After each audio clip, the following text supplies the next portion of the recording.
Hi guys, it's Flo. Welcome back to Deck with another video.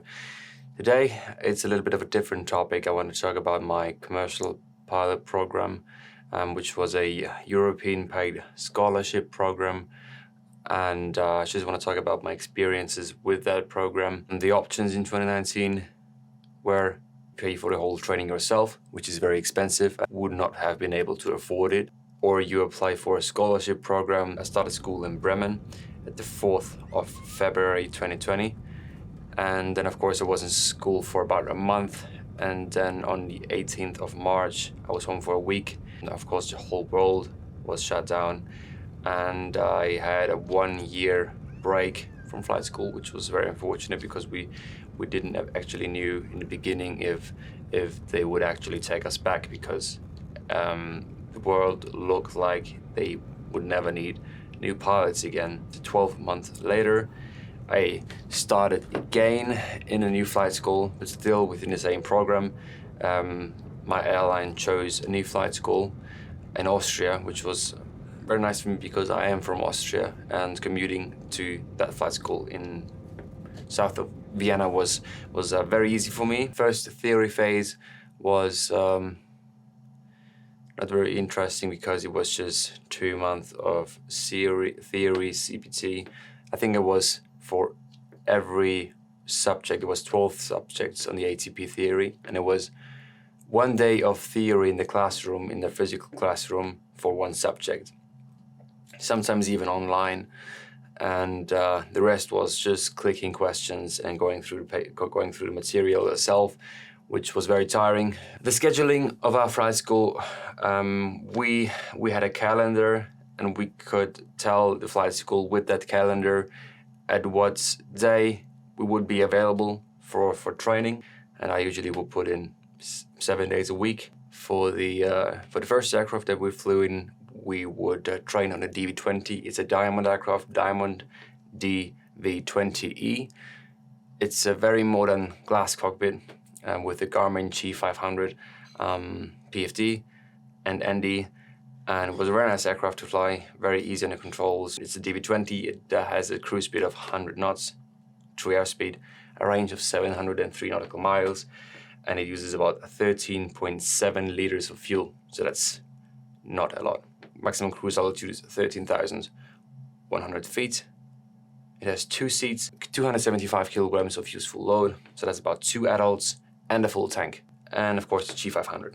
The first flight I did on the 15th of March 2022, the first solo on the 18th of May 2022. So we did soloing, which was, I think, one of the best parts of the whole flight program, solo cross-country phase, because you would just need to look at the weather and you could fly anywhere you want. I was never scheduled for more than 5 or 6 hours, so I could not fly really long distances. Also, there was a limitation on 6 hours of active flying time a day. We could not go far away and do an overnight there and then go back with the VFR aircraft, with the DV-20, because it was on such a high demand.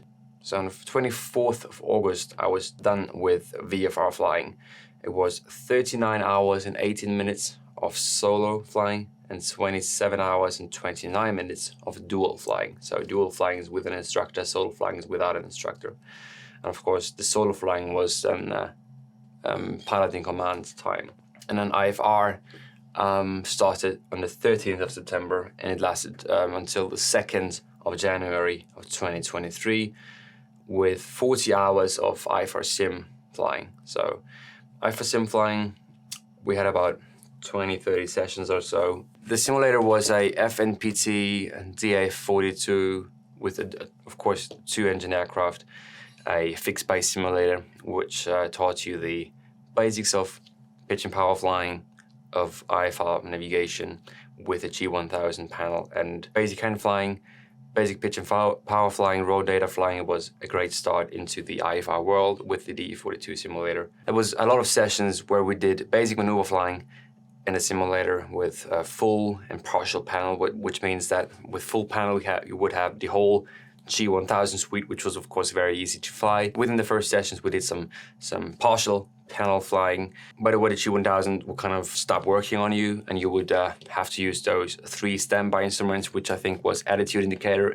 airspeed indicator, and of course altimeter, so no vertical speed. And then of course, if you have been flying IFR before, your main instrument is always the attitude indicator, and the attitude indicator was so small on the simulator, like any standby attitude indicator research was very, very hard and very challenging, at least for me to fly with that standby compass and of course standby attitude indicator, which was just horrible to fly with. Single engine training as well, so we did a lot of single engine training where the engine would fail, of course always the critical engine, and this is what we train a lot on the DA42. But it's of course some VRR and B holdings with wind and without wind, on of introduction, departures, arrivals, standard arrivals, standard departures, some 2D, 3D approaches with our local airports that we would plan to fly in our real aircrafts later on as well. So to have a little bit of an introduction to those airfields, first in the simulator and later of course in the real aircraft. And after all the basic procedures, IFR procedures, and of course the general familiarization with the aircraft, we did loft session, loft sessions means that it would simulate a real flight, but in the simulator. So a flight from A to B, for example, Linz to Graz. We practiced stuff like fuel leak, P2O blockages, HRs fail, heading fail, GPS fail, engine failures, icing, 1 engine inoperative go-arounds, gear extension fail, icing 1 engine inoperative go-arounds, where the engine would fail on you right on minimums when you apply full power, which is of course the worst place for an engine failure. Then we check the take of fire, flaps failure, and the PPAA plus the 4-deck philosophy that we practiced through the whole training in the flight school. And after the whole DA42 phase, which was a 2-engine aircraft, a multi-engine aircraft, we transitioned to the DA40NG, which was a single-engine aircraft. That was a big difference. It was a single-engine aircraft. It was basically a Katana, a little bit bigger DA20 with IFR equipment, so G1000. But the cockpits of the aircraft are very similar. The only thing is, with the DA42, you have ice protection equipment, and of course you have 2 throttles, but there's not much difference other than that. The DA40NG has a true airspeed of 154 knots maximum cruise speed. We flew it typically with around 130 knots of cruise speed with a consumption of 25 liters, which was again very good. It was a diesel engine, a Jet A1 engine. 16,400 feet was the ceiling. It was a 4-seater, but of course with mass imbalance, you would typically find yourself even with 3 passengers, sometimes overloaded. Icing was a very, very big factor as well, because I flew, of course, in the worst months of the year for IFR flying, because while the DA40NG is IFR equipped, but like any small IFR equipped aircraft, it does not have the IFR performance necessary that it would expect from an aircraft. So it's not like you can fly through any clouds because you don't have a weather radar in the summer, and in the winter it's a problem with icing. Not very easy to plan during the winter months because there was icing everywhere. The cloud layer was low. What we then did, we went to Hungary. The minimum IFR altitude is 4,000 feet. So you could cruise along at IFR 4,000 feet, and usually the clouds will be above you. To go through a cloud layer and cruise above and then go down again, it's very hard in the aircraft because performance was very poor with 3 people in the aircraft, full tanks, and of course we did not have any anti-icing system, so we could not go through clouds. IFR multi-engine piston. It's not the best experience, but it was very fun. We did it with the same aircraft that the simulator was based on, that we did with the initial IFR training. So it was a DA42NG, very beautiful aircraft, and the best aircraft I ever flew, just handling-wise, speed-wise, performance-wise. It's very, very nice to fly. Has a range of 1,250 nautical miles, 50 liters an hour fuel consumption. It's double that of the DA40 because it's the same engine times 2. 18,000 feet maximum ceiling, 4 seats, 589 kilograms of useful load, and there's basically no difference to the DA40. you even fly approximately the same approach speed. It's like 3 or 4 knots faster. And the aircraft is a little bit faster, but there's no difference to it. So it was very, very easy transition. The only thing that the DA40 and the DA42 and G had, it was constantly, of course, engine failures, practiced engine failure, where the instructor would, at any time during the approach, even during a go-round, doing a traffic pattern, during slow flight, anytime, either one of the 2 engines, and then you would have to, of course, apply radar and do the right steps to maintain the aircraft in the air and flying. We had anti-icing, which was TKS based, so it wasn't like a airliner grade anti-icing, of course, but it was a lot better than on the DA40. We could climb through clouds with icing forecasted. We tried to avoid it at all costs because it's not like a Airbus A320, but it was possible to apply, to switch it on and to have a little bit of protection on the wings. It was a fluid that will go through small holes onto the vertical stabilizers, the wings, and of course the horizontal stabilizers, and the propellers.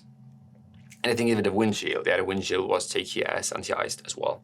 After the whole IFR, VFR phase, we had to do, because of Air France 447, we had to do additional training with upset recovery. So that is called advanced upset recovery training, because they stalled an A330 with icing with difficult conditions over the Atlantic, which was very fortunate, very, very sad accident. But because of that accident, every pilot now has to perform an advanced upset recovery training, which was very fun as well. And I highly, highly suggest to any private pilot or to anyone getting his private pilot license that he requests with his instructor to do stalls and to perform stall recovery maneuvers and to do the stalls himself as well. I did 2 sessions in the DV20 and a diamond and a little small aircraft with nose high, nose low, G effects, stalls, upset prevention, and we had a procedure to go out of the stall, which was first you would notice the condition like stall, nose high, nose low, high speed, low speed. I have control, autopilot, flight director off, even with the DV20 where we didn't have an autopilot or a flight director, but still we did it because to go into the maneuver, and later with the big aircraft, with the Fokker in the full flight simulator, we had an autopilot and flight director where we had to push it off, click it off. Just push it down, unload the wings, roll the aircraft, stabilize with throttle, and recovered with going into a go-around procedure and flaps up. Acceleration, climb power set, climb, and then climb checklist. We had a lot of call-outs during the whole training program. With the DV20, which was the small propeller aircraft like a Cessna 150, we had a call-out positive rate brakes. We had to call out positive rate brakes. I just had to go through the whole takeoff roll myself again. We had to call out positive rate brakes because it was easy for us to transition to the DA40, even to a big aircraft like the Fokker, because we always did the call out positive rate. Also, because the DV20 wasn't certified for acrobatics, we did 1 session with an acroplane, the Extra 200, which is a German-built aircraft, I think, and we did some spins, some spiral dives, some loopings, some inverted flying, some knife edges. It was so fun. And I did a barrel roll myself. It was so much fun. And it was a very agile aircraft. I have a video of that as well. I'm going to show it to you right now. It's so much fun to fly. All the loopings, the inverted flying, knife edges, we did that for fun because we had some time left in the session and all the program that we had to do required by IASA was done. Then he asked me, what do you want to do? What do you want to try out? And of course, these are the things you cannot try out with a normal aircraft. You need an acrobatic plane for that, and also with an instructor because I'm not certified to fly acros.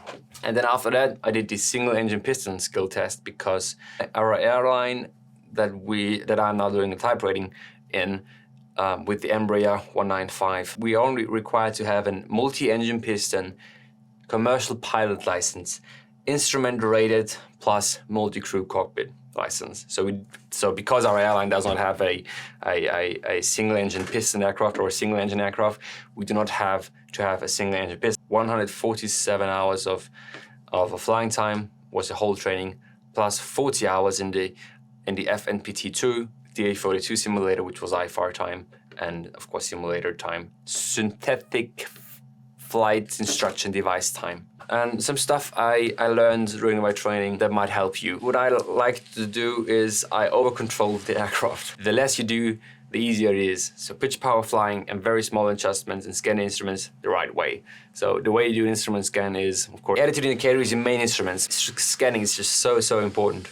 And we'll make a separate video on my second channel on just on scanning alone, definitely. Also on RLS approaches or any kind of approaches, if you see your localizer or glider slope deviating, you want to make small adjustments right away. Recapture it right away and not let it go to one dot right at the limit and then recapture it. Just recapture it right away and then you're perfectly fine. But for flying, what I did wrong, I did not look outside first because of course I was flying a lot of simulator on my X-Plane 12 and that helped me actually a lot.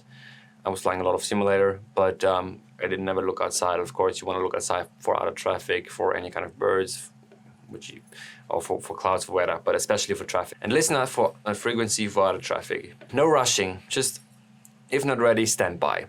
When ATC tells you confirm ready and you are in the middle of your run-up, just say stand by. Especially if you know you're a student pilot, there's no need to rush, okay? You are learning to fly. Safety is the highest priority, and if you're not done with anything or if you're not ready for the approach, just say stand by, request 3 more circles to the right, whatever. Respect the weather, especially during summer or even icing.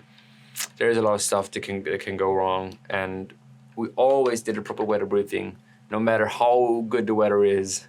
And there was a flight instructor he was just so good with weather and mountains. He knew every mountain top in Austria. He was so good with mountains and weather.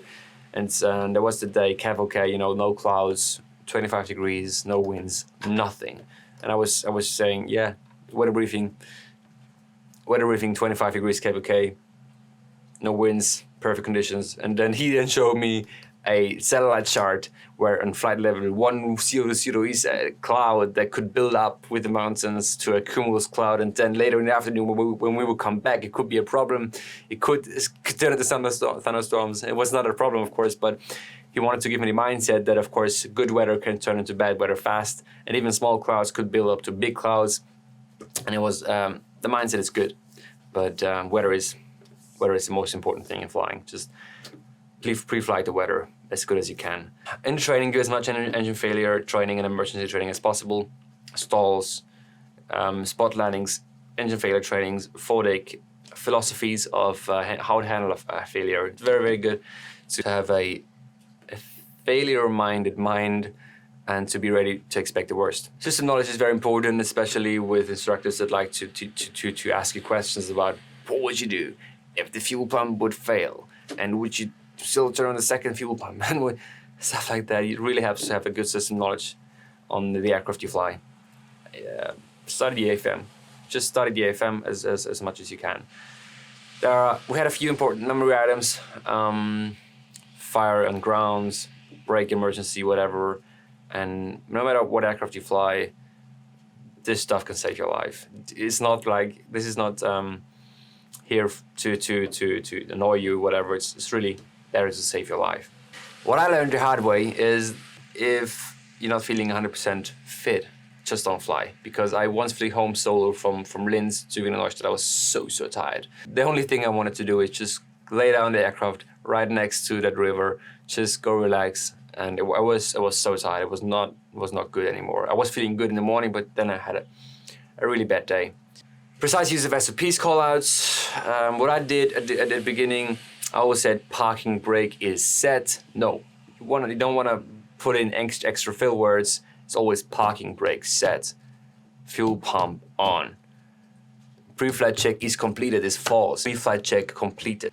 Crew resource management with flight instructors. Even though you are flying single pilot aircrafts, you will still have a kind of a crew resource management with flight instructors. And if you are new to the flight school and you've flown other aircrafts at other flight schools, don't tell them, but that's always what we did, because they're teaching you a certain way and they expect you to be flying a certain way. And if you flew the same aircraft in a different flight school for 1,000 hours without any callouts, okay, if you disagree about a certain aspect on how to fly a certain approach or certain procedures, look it up, don't discuss about it. There is the instruction manual, and it's right there. It's always flown by the instruction manual, by the standard operating procedures. If there is an argument, safety critical, speak it up in flight.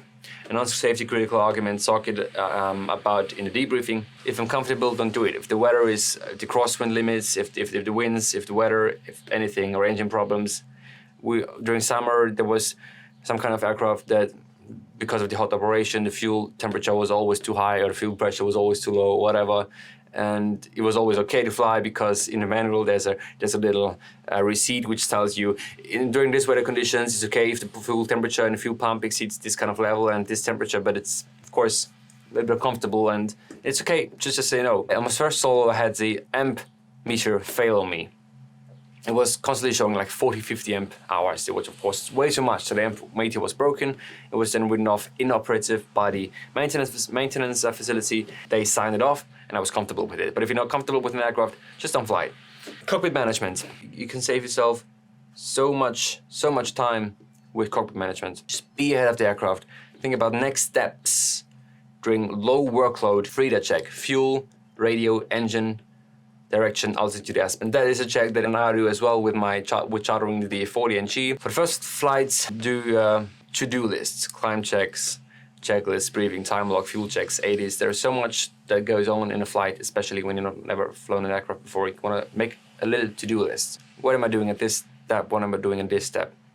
And then you feel way more comfortable. Be prepared for your REM check and know your AFM. If the REMP is asking like that amp meter is inoperative, are you allowed to fly with the amp meter inoperative? And I just said, yeah, I am. And he told me, can you show it to me in the AFM? And I said, of course. Here is the page. For daytime VFR flying, it's allowed to fly without an amp meter. Briefing's always in English, because it's later in English as well. Checklist reading without fill words from the beginning. No fill words. And checklist reading without blocking your primary flight instruments. So down on the leg and always rescan your instruments, especially when flying without an autopilot. During IFR training, less is more. Don't clutter yourself with bearings you don't need and enough tools and whatever. If you were flying VFR, maybe one nav aid to the station you're flying to, but not too much, because too much information is too much information.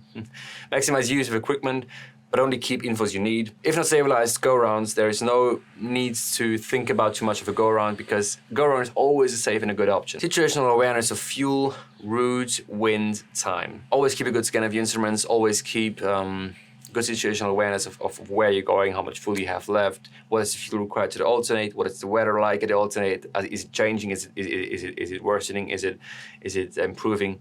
Check the sequence of your FMS. Try to, of course, compare it with your approach chart. Given radar vectors in the G1000s, you have to fly vectors of final approach because otherwise you will not be sequenced the right way for the misapproach, which is also programmed, of course, in the FMC. Set up the aircraft before the briefings. I was briefing the approach chart, minimum 220 feet. Oh yeah, minimum 220 feet, and I was turning in the minimums on the G1000. Always set it up before flying the approach. Instructors hate to see you turning in stuff during the briefing. ILS, small immediate correction. What I said earlier, on the ILS, if you are half dot above or a half dot below, try to immediately correct it and make small corrections. And of course, corrections are made with pitch first. Multi-engine piston, never used wrong rudder. I was in the traffic pattern with minimum maneuvering speed and I was using the wrong rudder. The instructor corrected me right away. It was no problem, but could go wrong very easily. So what I did then, first thing on engine failure the aircraft would do, would break away to one side, either to the left or to the right. What I would then do is correct it with ailerons, okay? And the next step is correct it with rudder. And the side I put the aileron in is the side I put the rudder in. And then I would not make that mistake again. Multi-crew cockpit jet orientation training. As I said, the most fun part, I will make a whole separate video about that. Things we learn, flows, do and read are memory items. So you usually, in the other aircraft, you would have checklist, fuel pump on, alternator on.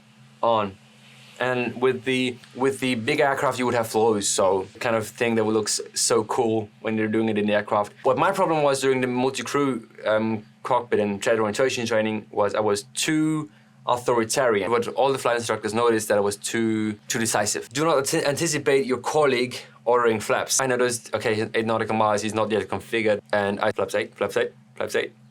It's very annoying. Maybe tell him, hey, we're 8 nautical miles at 200 knots. We should start configuring. That's a different way to say it. But I will make a whole separate video on that topic, and of course, multi-crew cockpit. Task sharing, who does what at what stage. ATC, flying abnormals, pipe monitoring, pipe flying. It was very hard to comprehend at first, but I will, as I said, go into more detail in a later video.